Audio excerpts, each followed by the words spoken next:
नमस्कार दोस्तों। तो एक बार फिर से हम लोग आ चुके हैं द स्मार्ट विजन क्लासेस के माध्यम से आप सब लोगों के लिए लेकर के आए हैं एनसीईआरटी का पार्ट 4 क्लास 6 का जो आपका 4th चैप्टर है उसको हम लेकर के आप लोगों के बीच में आ चुके हैं। तो इसमें आपको क्या क्या चीज़ें मिलेंगी, यहाँ पर हमको सोर्सेस की बात की जाएगी कि जो किताबें हैं वो हमको क्या बता रही हैं, और जो हमारी कब्रें हैं, जो हमको कब्रें प्राप्त होती हैं वो हमको क्या बताती हैं। तो एक बार आप लोग क्लास को शेयर कर दीजिए, ज़्यादा से ज़्यादा लोगों के पास आप लोग क्लास को शेयर करिए ताकि लोग जुड़ सकें। तो पहले आप लोग क्लास को शेयर कर दीजिए, लाइक कर दीजिए, फिर उसके बाद से हम लोग शुरुआत करने जा रहे हैं किताबें और कब्रें कि हमको क्या बता रही हैं किताबें और कब्रें जो हमको मिलती हैं उनके माध्यम से हम लोग क्या चीज़ें देखते हैं।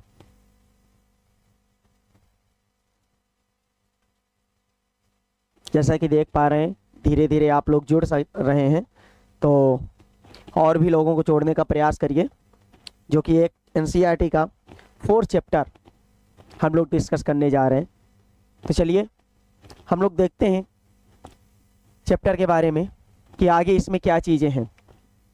तो इसमें क्या बताती हैं कब्रें, हमको क्या क्या चीज़ें बता रही हैं। तो इसको हम देख लेते हैं एक बार कि जो हमारे ग्रंथ हैं उनसे हमको क्या क्या चीज़ें प्राप्त होती हैं। जैसे कि आप सभी को पता है कि जो आपके लिटरेरी सोर्सेस होते हैं, जिनको आप साहित्यिक ग्रंथ, साहित्यिक सोर्स के माध्यम से आप जानते हैं, साहित्यिक सोर्स आपके क्या क्या होते, उसके अंतर्गत कौन कौन सी चीज़ों को लाया जाता है, उसके बारे में हम लोग आज पढ़ेंगे इसमें। जैसा कि आप लोग स्क्रीन में देख पा रहे होंगे कि यहाँ पर हम वेदों की बात कर रहे हैं। वेदों को साहित्यिक ग्रंथों में सबसे पुराने ग्रंथ माने गए हैं वेद। वेदों की रचना प्रायः आपकी लगभग 3500 वर्ष पहले हुई थी। हम लोग अगर वेदों के बारे में बात करें तो हमको 4 प्रकार के वेद मिलते हैं, जो कि आपके ऋग्वेद हो गए, सामवेद हो गए, यजुर्वेद और अथर्ववेद। ऋग्वेद आपका सबसे प्राचीन माना जाता है। अगर वेदों में कोई सबसे पुराना वेद माना जाता है तो आपका कौन सा है मित्रों? तो आपका ऋग्वेद है। अगर ऋग्वेद के बारे में और भी कुछ चर्चाएं की जाए तो ऋग्वेद में आपके लगभग जो भी 10वां जो मंडल है आपका, जिसको हम पुरुष सूक्त नाम से जानते हैं, 10वां मंडल आपका बाद में जोड़ा गया है। इसमें कितना है मित्रों? तो 10 मंडल हैं टोटल। और अगर इसमें अगर ऋग्वेद के रचना काल का देखा जाए कि ऋग्वेद हमारा आखिरकार कब रचना की गई, तो ऋग्वेद की रचना लगभग 3500 वर्ष पहले हुई थी। और इसमें लगभग 1028 ऋचाएं हैं। ऋचाएं जो आपकी श्लोक होती हैं, हम प्रार्थनाओं से भी इनको जोड़ा जाता है। जो आपकी ऋचाएं होती हैं, जिनको हम जैसे कि सूक्त होते हैं, 1028 सूक्त इसमें माने जाते हैं ऋग्वेद में। तो जो आपके सूक्त हैं 1028 सूक्तों में जो हम लोग मानते हैं कि जो आपके लगभग जो प्रार्थनाएं की जाती हैं उनको हम सूक्त के अंतर्गत रखते हैं। सूक्त का मतलब क्या होता है? कि अच्छी तरह से बोला गया। सूक्त होता क्या है प्रायः कि जो चीजें हम अच्छी तरीके से बोलते हैं उनको हम सूक्त के अंतर्गत रखते हैं। और इसमें विभिन्न देवी देवताओं की स्तुतियां की गई हैं, जो आपकी प्रार्थनाएं होती हैं वो की गई हैं। उसके अलावा इसमें जो आपका ऋग्वेद है, इसमें आपके जो 3 देवता हैं बहुत ही महत्वपूर्ण माने गए हैं, जिसमें अग्नि हो गया, इंद्र हो गया और सोम हो गया। तो इंद्र की जो ऋचाएं मिलती हैं तो सबसे अधिक जो मंत्र मिलते हैं उसमें इंद्र के बहुत अधिक मंत्र इसमें प्राप्त होते हैं। उसके अलावा अग्नि को आपको पता है कि आग का देवता बोला गया है, इंद्र को युद्ध का देवता बोला गया है, और सोम जो कि एक पौधा था। सोम आप लोग जानते हैं कि एक प्रकार का पौधा होता है जिससे एक विशेष प्रकार का पेय बनाया जाता है, पीने योग्य जो पदार्थ होता है। सोमरस, जैसे कि आज के समय में लोग एल्कोहल जो शराब होती है उसका सेवन करते हैं, इसी प्रकार से सोमरस होता था, तो उसका ये लोग प्रयोग करते थे। वैदिक जो प्रार्थनाएं होती थी, उनकी रचना, जो ऋचाएं थी, उनकी रचना प्रायः ऋषियों ने किया था। और पहले किस तरीके से पढ़ाया जाता था, जो आचार्य होते थे विद्यार्थियों को अपने सामने बैठा करके उनसे कंठस्थ करवाया गया था, उसको हम उपनिषद बोलते हैं। उपनिषद क्या होता है कि सामने बैठा करके पढ़ाया गया। अधिकांश जो सूक्त होते हैं उनकी जो रचना की गई, तो उनकी रचना किन्होंने किया? जो सीखने वाले थे और सिखाने वाले पुरुष, उन लोगों ने किया था। लेकिन हम यह नहीं बोल सकते हैं कि इनकी रचनाएं केवल एक वर्ग ने किया होगा। इनकी रचनाओं के बारे में अगर देखा जाए तो कोई एक वर्ग नहीं था जिसने इनकी रचनाएं की होंगी। यहां पर आपके महिलाएं भी की होंगी, पुरुष भी किए होंगे, तो इनकी रचनाओं को सारे वर्गों ने मिलकर के किया होगा। जी, आप बताइए क्या आप पूछना चाहते हैं? तो पहले आप अपना नाम बताइए कि आपका नाम क्या है।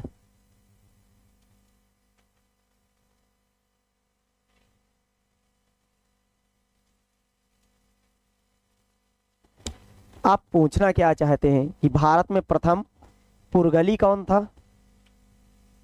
आप पहले अपने प्रश्न को क्लियर करिए कि आपका प्रश्न क्या है।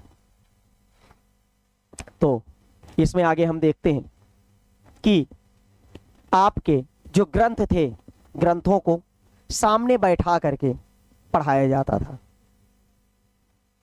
नहीं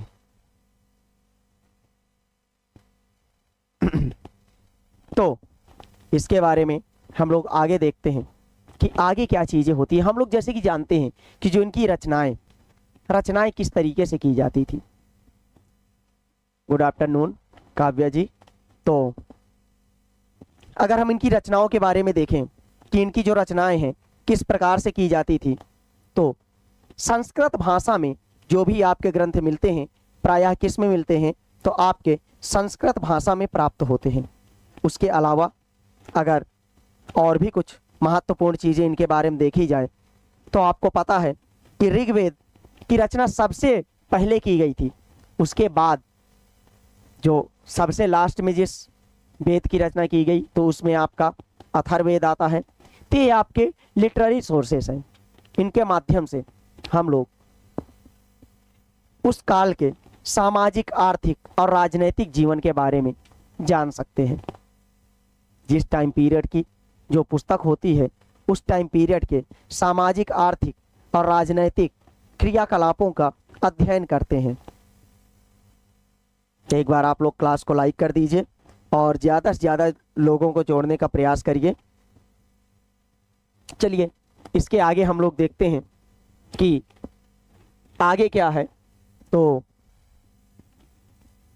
इसमें आपकी जो लैंग्वेज का प्रयोग किया जाता था, कौन सी भाषा का प्रायः प्रयोग किया जाता था, तो उसमें अगर भाषा का देखा जाए कि प्रायः कौन सी भाषा में ये लोग पढ़ते थे और कौन सी भाषा में इन लोगों को पढ़ाया जाता था, तो ये प्राक संस्कृत या वैदिक संस्कृत, जिसको आप लोग जानते हैं। लेकिन इस टाइम पीरियड में जो आपको स्कूल में पढ़ाई जाती है वो संस्कृत नहीं है, उससे कुछ अलग है। तो यहाँ पर आपके दो प्रश्न बन रहे हैं। पहला प्रश्न आपका बन रहा है कि सबसे पहले किस वेद की रचना की गई। यहाँ पर आप लोग लिख सकते हैं कि ऋग्वेद की। दूसरा, इनका किस भाषा में रचना की गई। तो इनकी रचना जो की गई है तो आपकी कौन सी भाषा हो जाएगी मित्रों? तो यहाँ पर आपकी संस्कृत भाषा हो जाएगी, जिसको हम प्राक संस्कृत या वैदिक संस्कृत बोलते हैं। सत श्री अकाल दीप गौर जी, दीप कौर। सत श्री अकाल। तो आगे हम देखते हैं संस्कृत और जो अन्य भाषाएं हैं उनका संबंध किस प्रकार से, इनका जो संबंध है हम लोगों के साथ, बाकी जो संस्कृत भाषा है और अन्य भाषाओं के साथ इनका संबंध किस प्रकार से है, तो उसके बारे में एक बार हम लोग देख लेते हैं कि आखिरकार इसका जो अन्य के साथ संबंध है वो क्या क्या है। तो इसमें अगर देखा जाए तो आप लोग जानते हो कि भारत में बहुत सारी भाषाएं हैं। जैसे कि आपको पता है कि कोई एक भाषा नहीं है जिसका हम लोग निरंतर प्रयोग करते हों। यहाँ पर आपके बहुत सारी भाषाएं हैं जिनका प्रयोग हम लोग डेली बोलचाल के लिए उपयोग करते हैं। आप लोग देख सकते हैं कि यहाँ पर भारत में आपको पता होगा लगभग 22 भाषाएं हैं जिनका प्रयोग हम लोग करते हैं। हर एक जगह की क्षेत्रीय भाषाएं हैं, जैसे कि असमिया हो गई, गुजराती हो गई, हिंदी हो गई, कश्मीरी, सिंधी, और आपकी कुछ एशियाई भाषा हैं जो कि एशिया, आप लोग एशिया महाद्वीप में रहते हैं आपको पता है, तो जो आपकी एशियाई भाषा है उसमें आपकी फारसी हो गई, यूरोप की बहुत सारी भाषाएं हैं जैसे कि अंग्रेजी, फ्रांसीसी, जर्मनी, यूनानी, लेकिन जो आपकी प्रायः 4 भाषाएं हैं उन्हीं से सारी भाषाएं उत्पन्न हुई हैं। उन 4 भाषाओं में अगर देखा जाए तो पहली आपकी संस्कृत मानी जाती है, दूसरी आपकी लैटिन मानी जाती है, तीसरी आपकी अरबी मानी जाती है, और चौथी आप क्या जानते हैं, आप लोग कमेंट सेक्शन में बताइए कि चौथी भाषा आपकी कौन सी हो जाएगी। हम फिर उसके बारे में बताते हैं कि जो आपकी 4 मदर लैंग्वेज जिनसे सारे शब्दों की उत्पत्ति हुई है, तो कौन सी हो जाएगी चौथी, तो ग्रीक हो जाएगी। कौन सी, ग्रीक। इन्हीं भाषाओं से आगे की जो भाषाएं हैं उनकी उत्पत्ति हुई है। तो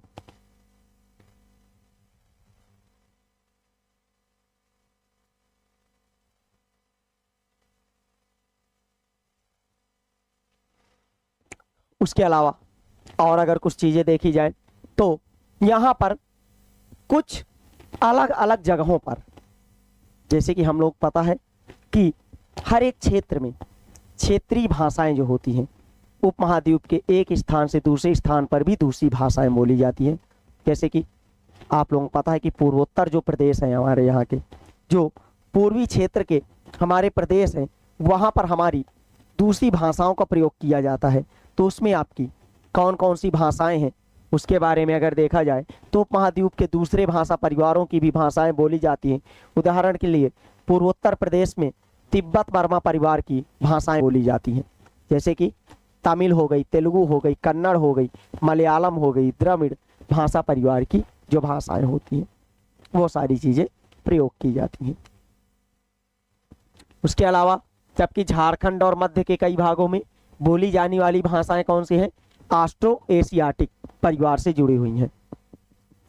ये कहाँ से जुड़ी हुई हैं, ऑस्ट्रो एशियाटिक। इसके अलावा और क्या चीज़ें हैं, तो उनके बारे में अगर कुछ महत्वपूर्ण चीज़ें देखी जाए तो आप लोग यहाँ पर देख सकते हैं कि कुछ आपकी किताबें यहाँ पर बताई गई हैं। कौन कौन सी किताबें हैं उसके बारे में हम लोग देख लेते हैं कि आखिरकार आप लोग एक बार कमेंट सेक्शन में बताइए कि ये जो स्क्रीन में आपके पीछे लिखा हुआ है ये आपको दिखाई दे रहा है, तो इनके बारे में आप लोग बताइए। देखिए, जैसे कि हम जिन किताबों के बारे में पढ़ते हैं और जो लिखी गई हैं, आपको एक चीज़ तो पता होगा कि ये जो किताबें हैं आपकी ताड़पत्रों में और आपके पेड़ की छालों में लिखी गई हैं, क्योंकि उस समय पर हमारे पास कोई कागज नहीं उपलब्ध था कि हम कागजों में इन चीज़ों को लिख सकें। ऋग्वेद का जो उच्चारण किया जाता है और श्रवण किया जाता था, ना कि इसको पढ़ा जाता था। जैसे कि हमने आपसे बताया है कि जो आपके वेद थे इनका अध्ययन किस तरीके से किया जाता था, तो गुरु इन मंत्रों को बोलता था और शिष्य बैठ करके इन मंत्रों को सुनता था और इनको कंठस्थ करता था। और ये जो आपके ग्रंथ हैं इनको बहुत वर्षों के बाद लिखा गया। धीरे धीरे संस्कृति जब आपकी क्षीण होने लगी तब इन ग्रंथों को लिखा गया। आखिरकार जो इतिहासकार हैं वो किस प्रकार से इनका अध्ययन करते हैं, क्योंकि अध्ययन अगर कर रहे हैं तो इनका अध्ययन करने की एक प्रक्रिया होगी, किस प्रकार से इनका अध्ययन कर रहे हैं। तो जो इतिहासकार आपके होते हैं, जो आर्कियोलॉजिस्ट होते हैं, वह इनके बारे में जो जानकारियां प्राप्त होती हैं, खुदाई से जो जानकारियां प्राप्त होती हैं, तो उनसे जो भी इनको प्राप्त होती हैं तो उनका ये लोग प्रयोग करते हैं। और भौतिक अवशेषों के अलावा वो लिखित जो स्रोत होते हैं उनका भी प्रयोग करते हैं। जैसे कि जो चीज़ें आपको प्राप्त हुई खुदाई से, उसमें जो चीज़ें लिखी हैं उनका भी प्रयोग किया जा रहा है। अब ऋग्वेद में जो सूक्त लिखे गए हैं वो कुछ एक प्रकार से वार्तालाप के रूप में लिखे गए हैं। जैसे कि दो लोगों के मध्य में बातचीत होती है, उसके विषय में लिखा गया है। यहाँ पर एक संवाद हमको मिलता है। विश्वामित्र, जो आप जानते हैं कि विश्वामित्र नामक ऋषि थे और देवियों के रूप में पूजित दो नदियाँ जो कि आपकी व्यास और सतलज है। हमने आपको कल की क्लास में बताया था कि व्यास और सतलज आपकी सिंधु नदी की सहायक नदियां हैं। जब हम इनके बारे में जानते हैं तो इनके बीच में एक संवाद का एक सूत्र मिलता है कि इन दोनों के बीच में वार्तालाप हो रही है, इन दोनों के बीच में बातचीत हो रही है। तो आगे हम लोग देखते हैं इसी में कि आगे क्या चीजें हैं। यहां पर एक ऋग्वेद की पांडुलिपि बनी हुई है, इसको आप लोग देख सकते हैं।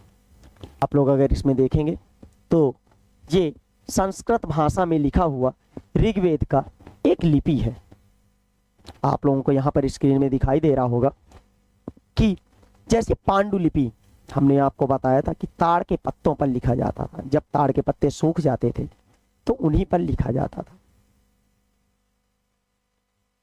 यह पृष्ठ आपके सामने दिया हुआ है, तो इसको आप लोग देख सकते हैं कि किस प्रकार से लिखा जाता था। और जो हमने बताया था, कश्मीर के क्षेत्र पर एक भूर्ज नामक पेड़ मिलता था जिसकी छाल पर भी ये लोग लिखने का कार्य करते थे। तो भूर्ज नामक पेड़ में भी ये लोग लिखने का कार्य करते थे। उसके अलावा और क्या चीजें हैं, तो इसमें हम लोग जो हमने अभी आपसे बताया कि एक जो सूक्त मिलता है जिसमें विश्वामित्र का नदियों के बीच में जो वार्तालाप कर रहे हैं उसके बारे में है कि आपस में ये जो बातें कर रहे हैं तो किस तरीके से वार्तालाप आपस में कर रहे हैं, उन चीजों को आप लोग देखिए।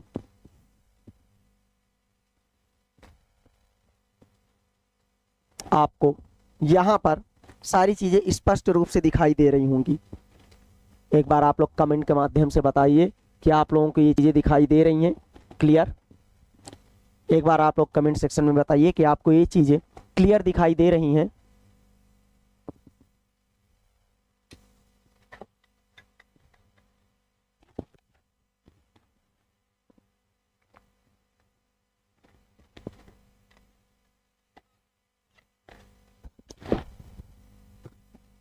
तो अब इनके बीच में बातें हो रही हैं।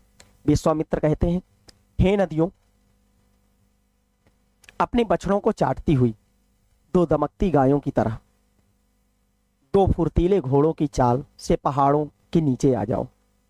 मतलब कि आप ऊपर से नीचे की तरफ प्रवाहित हो रही, जैसे कि आपको पता है कि जो नदियां हैं ग्लेशियर से निकलती हैं और मैदानी भागों से होते हुए जा करके या आपके सिंधु नदी से मिल करके कहां पर, अरब सागर में गिर जाती हैं। नीचे आ जाओ इंद्र द्वारा दी हुई शक्ति से स्फूर्त तुम रथों की गति को सागर की ओर बह रही हो। अभी हमने आपसे बताया कि विश्वामित्र जी कहते हैं कि आप लोग ऊपर से ग्लेशियर से नीचे उतर करके आ जाओ और रथ की गति के अनुसार सागर की ओर आप बढ़ रही हो। तुम जल से क्या हो, पूरी तरीके से जल आपके अंदर है। तो क्या बोल रहे हैं, जो तुम जल से परिपूर्ण हो और क्या एक दूसरे में मिलना चाहती हो। फिर नदियां क्या कहती हैं कि जल से परिपूर्ण हम देवताओं के बनाए रास्ते पर चलती हैं। विश्वामित्र जी इनको बुला रहे हैं और ये क्या कह रहे हैं कि जल से परिपूर्ण हम देवताओं के बनाए गए रास्ते पर चलते हैं, एक बार निकलने पर हमें रोका नहीं जा सकता। ऋषि, तुम हमसे प्रार्थना क्यों कर रहे हो? क्योंकि आपको पता है कि नदियां जब एक बार प्रवाहित होने लगती हैं, एक बार चलने लगती हैं, तो वह फिर रुकती नहीं है। फिर विश्वामित्र क्या कहते हैं? विश्वामित्र कहते हैं कि हे बहनों, मुझ गायक की प्रार्थना सुनो, मैं रथों और गाड़ियों सहित बहुत दूर से आया हूं। क्या कहते हैं कि हे बहनों, मुझ गायक की प्रार्थना सुनो, मैं रथों और गाड़ियों सहित बहुत दूर से आया हूं। कृपा करके अपने जल को हमारे रथों और गाड़ियों की धुरियों के ऊपर ना उठाओ और आसानी से उसे पार कर जाओ। मतलब कि जो मैं ये रथ और गाड़ियां लेकर के आया हूं, तो इनके माध्यम से मैं पार करना चाहता हूं। तो आप आसानी से निकल जाइए और हमको यहां से पार कर लेने दीजिए नदी को। तो उसमें फिर नदियां क्या कहती हैं उसके बारे में आगे देखिए कि हम तुम्हारी प्रार्थना सुनेंगे जिससे तुम सब सुरक्षित उस पार जा सको। अब यहां पर विश्वामित्र नदियों से प्रार्थना कर रहे हैं। क्या प्रार्थना कर रहे हैं? कि मैं नदी पार करना चाहता हूं और तुम मुझे रास्ता दो कि मैं नदी पार कर सकूं। तो इतिहासकार इसमें बताते हैं कि यह प्रार्थना उस क्षेत्र में रची गई होगी जहां ये नदियां बहती थी। और यह भी है कि जो आपके यह नदियां इसलिए भी हैं जिस क्षेत्र में बहती हैं वहां से तो प्रार्थनाएं की गई।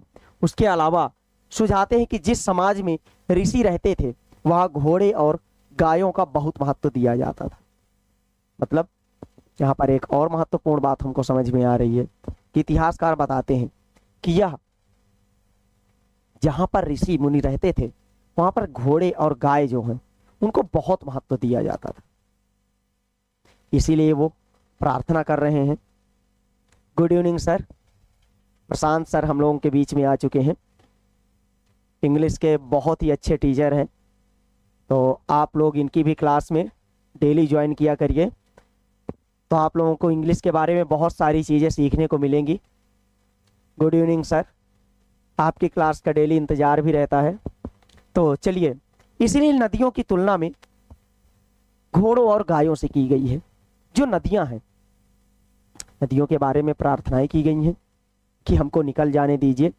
तो इससे हमको यह जानने को मिलता है कि यह उस समय की बात है जब ऋषियों के पास घोड़े और गाय रहा करते थे और वह इनका महत्व, जो उपयोगिता यहां पर बताई गई है कि विश्वामित्र बताते हैं, नदियों से बोल रहे हैं कि हमको नदी पार करना है तो तुम थोड़ा रुक जाओ और हमको निकल जाने दो। चलिए आगे इसमें देखते हैं कि आगे क्या है कि जो आपके मवेशी, घोड़े और रथ होते थे उसके बारे में हम देखते हैं कुछ चीजें।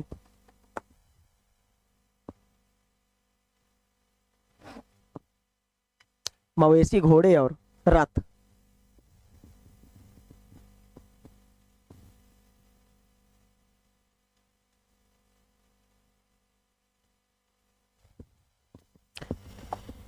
कामिनी यादव, सर लिटरेचर क्यों नहीं पढ़ाते हैं?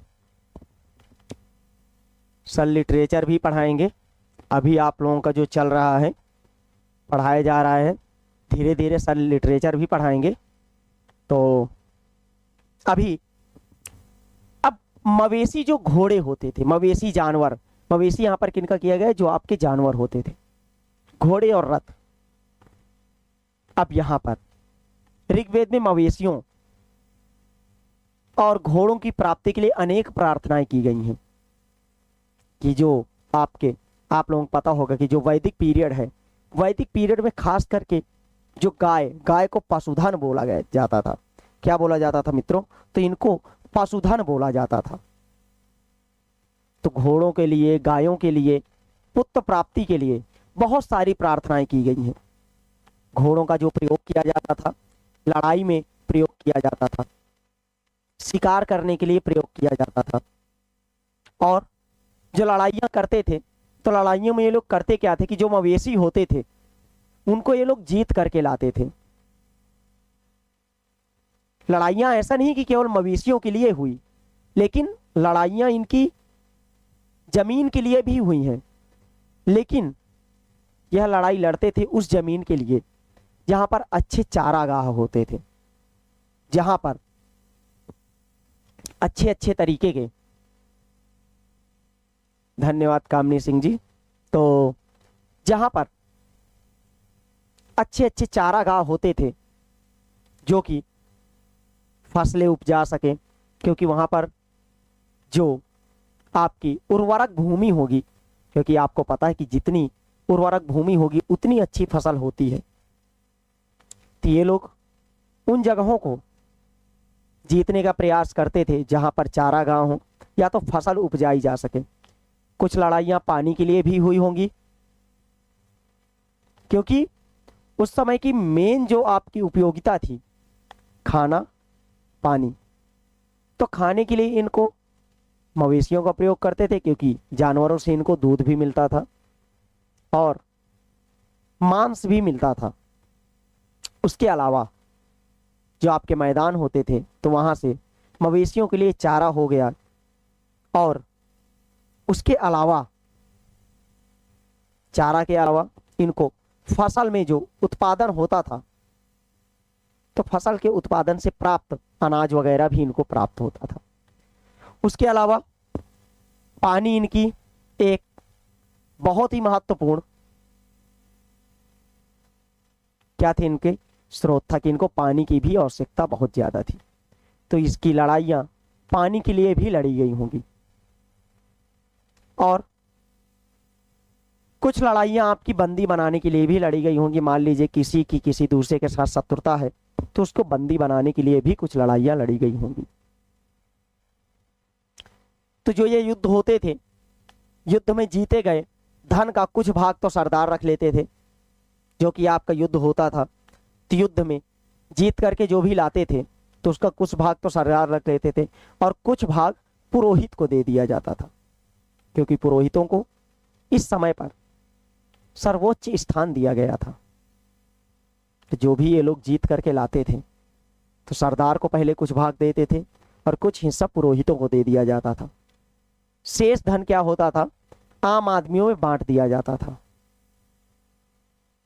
अब उस समय पे यज्ञ भी बहुत अधिक मात्रा में होते थे, तो कुछ धन जो होता था उसको यज्ञ करने के लिए भी प्रयोग में किया जाता था।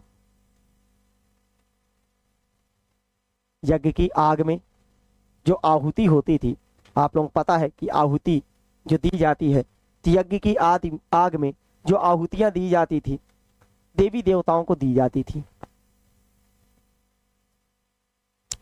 घी, अनाज और कभी कभी जानवरों की भी आहुतियां दी जाती थी। आप लोग पता है कि आज भी घी और अनाज का प्रयोग किया जाता है, जो कि यज्ञ वगैरह किए जाते हैं जब, तो इसमें आहुतियां देने के लिए प्रयोग में लाया जाता था। जानवरों की आहुतियां दी जाती थी, और कहीं ना कहीं आज भी हमारे यहाँ पर ये सारी प्रथाएं चालू हैं। कहीं कहीं पर जानवरों की भी बलि दी जाती हैं। अधिकांश जो युद्ध होते थे उसमें पुरुष वर्ग ही भाग लेता था, स्त्री वर्ग बहुत कम भाग लेता था, और इनकी कोई भी स्थायी सेना नहीं होती थी, क्योंकि जब ये युद्ध करने जाते थे तो पहले एक सभा का आयोजन किया जाता था और उसी सभा में ये लोग मिलते थे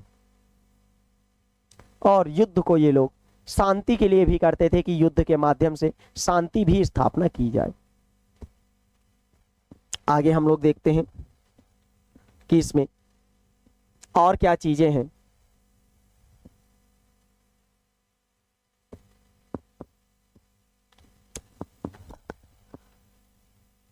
आप लोग पता है कि जितने भी ये लोग युद्ध करते थे शांति विस्तार के लिए भी करते थे कि सलाह मशवरा कर करके युद्ध ना किया जाए और किसी तरीके से इसका निपटारा आपस में ही कर लें। ऐसे लोग क्या करते थे कि एक ग्रुप जो बना होता था, ग्रुप में ये लोग एक सरदार चुनते थे, क्योंकि एक तो सरदार होगा, जो कि सरदार किस तरीके से चुना जाता था। सरदार चुनने की प्रक्रिया एक तो अनुवांशिक तरीके से थी, लेकिन अनुवांशिकता वाला जो चुनने का प्रमाण हमको प्राप्त होते वो बाद के मिलते हैं। लेकिन पहले जो सरदार चुने जाते थे तो उनकी काबिलियत, जैसे वो बहादुर होते हैं, कुशल योद्धा होते हैं, उस प्रकार से उनको चुना जाता था कि कितने बहादुर हैं, कितने कुशल योद्धा हैं, उस तरीके से इनको चुना जाता था। अब लोगों का जो विशेषता है, बताने वाले शब्द हैं। अब इसमें जाति प्रथा और जो समुदाय है, परिवार का समुदाय हो गया, निवास स्थान हो गया, उसके बारे में जो लोगों का वर्गीकरण हुआ था उस टाइम पर, जिसको हम लोग बोलते हैं जाति व्यवस्था, तो काम के आधार पर हुआ था कि जैसे जो कार्य कर रहा है उस हिसाब से उसका बंटवारा किया गया था।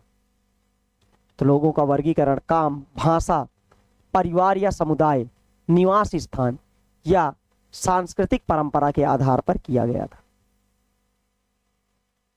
कि जो वो कार्य कर रहा है वह उसी जाति से बिलोंग करता है। अब जो ऋग्वेद में ऐसे लोगों के बारे में उल्लेख मिलता है, जो आप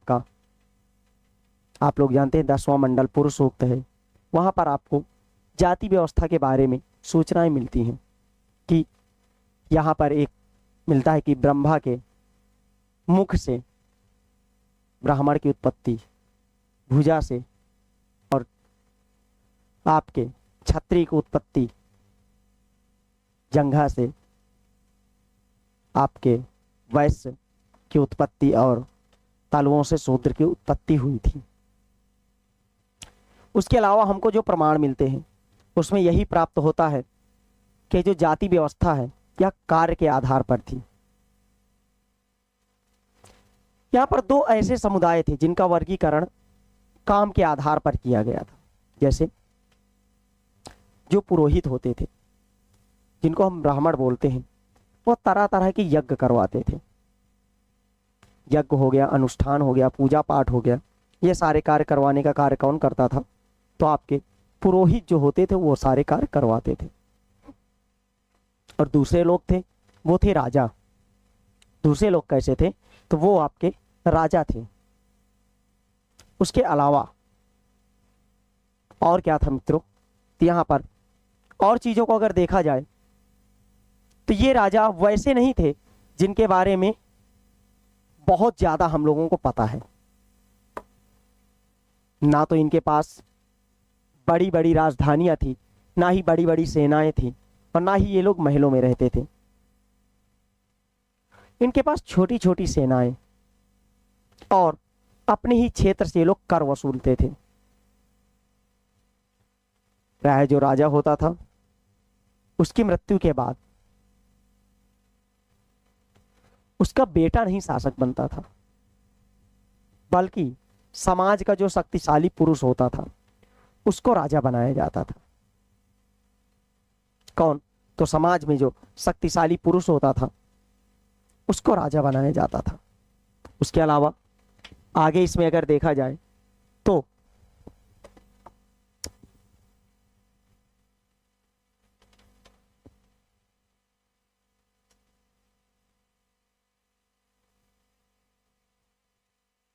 यहाँ पर हम लोग जो इस समुदाय के बारे में हम लोग जान रहे थे कि जो राजा होता था उसके मरने के बाद उसका पुत्र नहीं राजा बन जाता था, और राजा को नियुक्त जो किया जाता था, नियुक्ति होती थी उनके जो कुशल योद्धा हैं उनके अनुसार होती थी। और जनता और समुदाय के लिए यहाँ पर दो शब्दों का प्रयोग किया गया था, जो कि पहला था जन, जिसका प्रयोग हिंदी व अन्य भाषाओं के लिए आज भी किया जाता है, और दूसरा था विष, जिससे वैश्य शब्द निकलता है। जन और विष, यहाँ पर आपके दो शब्द आते हैं, ये बहुत ही महत्वपूर्ण है, इनको आप लोग नोट्स कर सकते हैं कि यहाँ पर दो शब्दों का प्रयोग किया गया है लोगों के लिए और समुदाय के लिए। पहला आपका जन हो गया और दूसरा आपका विष हो गया। ऋग्वेद में विष और जन के नाम आपको प्राप्त हो जाते हैं। तो इसका उल्लेख आपको कहां पर प्राप्त होता है? तो जन और विष का उल्लेख आपको ऋग्वेद में प्राप्त होता है। इसलिए हमें पुरुजन या विष, भारतजन या विषु, यदुजन या विष जैसे कई जगहों पर उल्लेख मिलते हैं। हमको ऋग्वेद में जब हम लोग उसका अध्ययन करते हैं तो उसमें इन सारी चीजों का वर्णन मिलता है। उसके अलावा जिन लोगों ने ये जो प्रार्थनाएं हैं इनकी रचना की, उनको हम लोग आर्य कहते हैं, क्योंकि सर्वप्रथम हम लोग मानते हैं कि भारत में आर्यों का आगमन हुआ था। तो जिन्होंने इनकी रचनाएं की उनको हम क्या बोलते हैं? आर्य बोलते हैं। उसके अलावा और क्या इसमें महत्वपूर्ण चीजें हैं? तो उसमें अगर देखा जाए कि आर्यों के जो विरोधी थे उनको दास या दस्यु बोला जाता है। हम लोग 10 राज्य युद्ध के बारे में जानते हैं कि 10 राजाओं ने मिलकर के आर्यों से युद्ध किया था और उसमें आर्य विजयी हुए थे, और जो हारे थे उनको दस्यु बोला गया। आप लोग एक श्वेत वर्ण और जो आप लोग दूसरा जानते हैं तो काक वर्ण नाम से दो आप वर्णों के बारे में अध्ययन करते हैं। उसके अलावा दस्यु वो लोग थे जो यज्ञ नहीं करते थे और शायद वो दूसरी भाषाओं का प्रयोग करते थे। बाद के समय में जो दस्यु था, दस्यु दास और स्त्रीलिंग में जिसको आप दासी नाम से जानते हैं, 3 सारों का जैसे कि गुलाम होते हैं उनके रूप में किया जाने लगा। बाद में दस्यु और दास जैसे कि युद्ध में जिन पुरुष स्त्रियों को जीता जाता था और उनको बंदी बना लिया जाता था और उनके मालिकों के द्वारा उनसे काम करवाया जाता था, तो उनको क्या दास के अंतर्गत रखा जाता था और उन्हें यह सब जो भी मालिक काम करने के लिए देते थे सारे कार्य करने पड़ते थे। और अगर ऋग्वेद की बात किया जाए कि किस क्षेत्र में इसकी रचना हुई होगी, तो या जिस टाइम पीरियड की बात हो रही है उस टाइम पीरियड में उपमहाद्वीप में उत्तर पश्चिम का जो क्षेत्र है वहां पर सभ्यता का उदय माना जाता है। तो उसी टाइम पीरियड में ऋग्वेद की रचना की गई होगी और आपके उत्तर पश्चिम के क्षेत्र में। और बाकी जगहों पर यह धीरे धीरे विकास हो रहा था। और क्या क्या चीजें हैं इसमें, तो और अगर कुछ महत्वपूर्ण चीजें देखा जाए तो यहां पर आपको कुछ महापाषाणों के बारे में आपको जानकारी प्राप्त होगी। आखिरकार ये जो महापाषाण ये क्या है, इसके बारे में अगर देखा जाए, बड़े बड़े शिलाखंड होते थे। महापाषाण में आपके बड़े बड़े शिलाखंड और उनके नीचे कफनों को दफन कर दिया जाता था। जो आपके मृत्यु हो जाती है तो लोगों को दफन कर दिया जाता था। उनको हम महापाषाण बोलते हैं। और महापाषाण लगभग 3000 वर्ष पहले आपके दक्षिण भारत में इसके प्रमाण हमको प्राप्त होते हैं। ते बड़े बड़े शिलाखंड होते थे, इसलिए इसका महापाषाण बोला गया। महा मीन्स होता है बड़ा और पाषाण मीन्स पत्थर। और नीचे कब्र में रख दिया जाता था लोगों को और ऊपर से इनको कवर कर दिया जाता था बड़े पत्थर से। शिवम जी हम बढ़िया हैं, आप कैसे हैं? तो महापाषाण की जो कब्रें हैं यह लगभग 3000 वर्ष पहले बनाना शुरुआत किया गया। पहली बार जो इन कब्रों का निर्माण किया गया तो लगभग 3000 वर्ष पहले इनका निर्माण किया गया। और यह प्रथा आपकी प्रमुखता आपकी दक्कन में हो गया।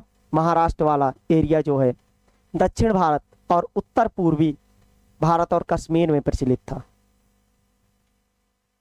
उसके अलावा जो कुछ महापाषाण काल की जो चीजें प्राप्त होती हैं वह जमीन के अंदर भी प्राप्त हुई हैं। कुछ जो महापाषाण हैं, पत्थर की कब्रें हैं, वो आपकी ऊपर प्राप्त हो जाती हैं, ऊपरी हिस्से में दिखाई देने लगती हैं। लेकिन बाकी की जो कब्रें हैं वो आपकी जमीन के नीचे भी प्राप्त होती हैं। इसके अलावा अगर और भी कुछ चीजें देखी जाए तो उसमें हम लोग देखते हैं यहाँ पर आप लोगों को कुछ कब्रें दिखाई दे रही होंगी।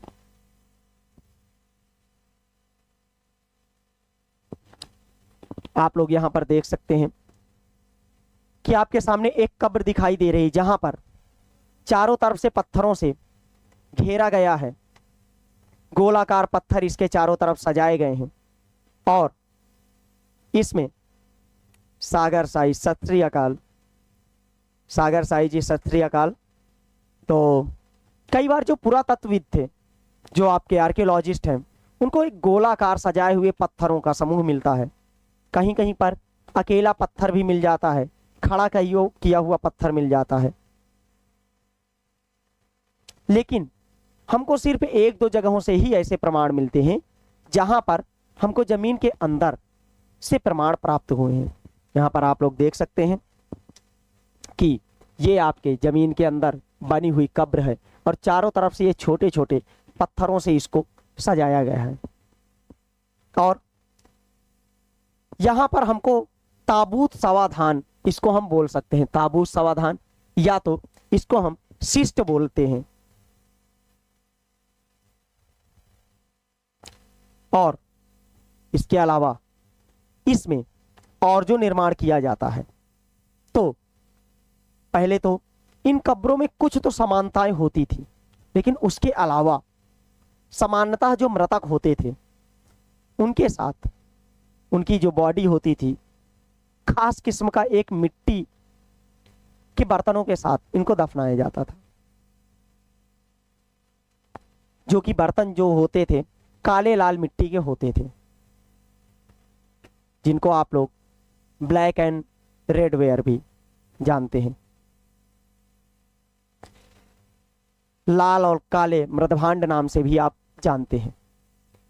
तो इनके साथ बर्तनों को और भी बहुत सारी चीजों को साथ में दफना दिया जाता था, क्योंकि ये लोग मानते थे कि मृत्यु हो जाने के बाद भी इंसान आता है और अपना जीवन यापन करता है।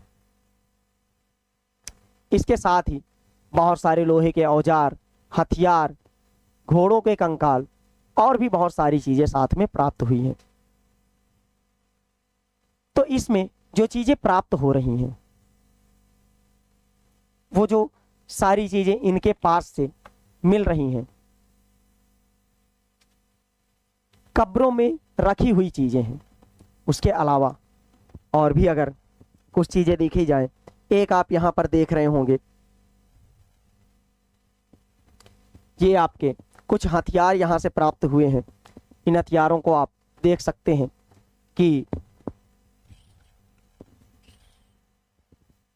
लोहे के कुछ सामान हैं और यह एक कटार हो गई और ये आपकी कुछ खड़े हुए जो शिलाखंड प्राप्त होते हैं, ये आपको यहाँ से प्राप्त हुए हैं। तो चलिए आज के लिए इतना ही। बाकी की जो चीज़ें हैं उनको हम कल की क्लास में डिस्कस करेंगे। जैसा कि आप लोग जान रहे थे कि एनसीईआरटी का हम लोग 4th चैप्टर पढ़ रहे थे। बाकी की जो चीज़ें हैं, आज का समय आप लोगों का पूरा हो चुका है, तो बाकी सारी जो आपकी चीज़ें हैं, जो कब्रें हैं, उनके बारे में हम लोग कल की क्लास में अध्ययन करेंगे। तो आप लोग ऑन टाइम 4 बजे सब लोग उपस्थित हो जाइएगा क्लास में। तो आज के लिए धन्यवाद।